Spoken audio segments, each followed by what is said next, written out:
अस्सलाम वालेकुम दोस्तों, तुसीं वेखदे पे हो अपना देश पंजाब टीवी ते मैं तुहाडा मेज़बान मुहम्मद नदीम खरल। सब तो पहले अपने चैनल को करो सब्सक्राइब ते बेल आइकन दा बटन दबाओ कि मेरी हर आने वाली नवीं लेटेस्ट वीडियो तुहाडे तक पहुंच सके। दोस्तों तुहाडे वास्ते जी वीडियो अज लैके आए मेरे एक दोस्त सब्सक्राइबर ने जनाब चौधरी बिलाल गुजर चौधरी उस्मान गुजर ये लाहौर तो ने जनाब। तो खान साहब होरां दी मैं ना खरीदी पिछली मैं तुसीं वेंदे पे जे ये खान साहब भी आंदे पे ने कि असीं रेट नहीं दसना, बिलाल भाई भी आंदा असीं रेट नहीं दसना क्योंकि इन्हां दा आपस कमिटमेंट कोई होई है, इन्हां अंदरों अंदरी को सौदा कीता है।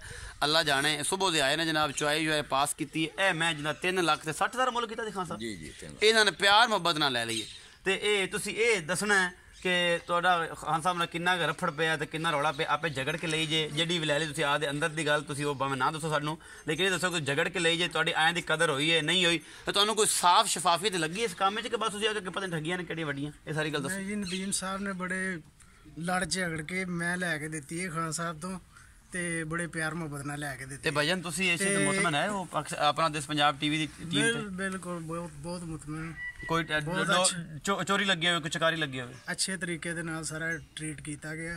हाँ जी, तुहाडे की कमेंट ने भाई बड़ा मजा आया। नहीं बहुत की नाम है तुहाडा? मेरा नाम शकील अहमद है। कित्थों आए हो? लाहौर तो किस जगह तो?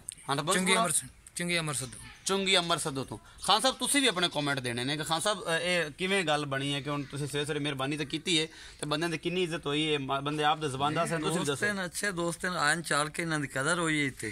अच्छा जी हां जी ते खान साहब दी मेहरबानी खान साहब दी मेहरबानी ते खान साहब गानी नहीं लानी टल्ली नहीं लानी नहीं बादशाह बंदा है यार। ए मैं जी इन्हां मूंह थोड़ा खान साहब पूरा करया असीं भी खा लईए विच ए मैं दा मूंह है जी ए तुसीं वेंदे पे जी ए सारा कुछ चौथ साहब ने ले ली। अल्लाह पाक इन्हां दे नसीबां च करे जी इंशाअल्लाह। और उम्मीद करदा कि नैक्सट वीडियो जी तुहानूं बेहद अच्छी लगेगी और भरावां दी मुहब्बत दा तकाजा यही है कि इंशाअल्लाह कम शफाफियत नाल ईमानदारी नाल और बेहतरीन तरीके नाल अपना बहुत सारा ख्याल रखिया जे। मिलांगे नवीं वीडियो नाल।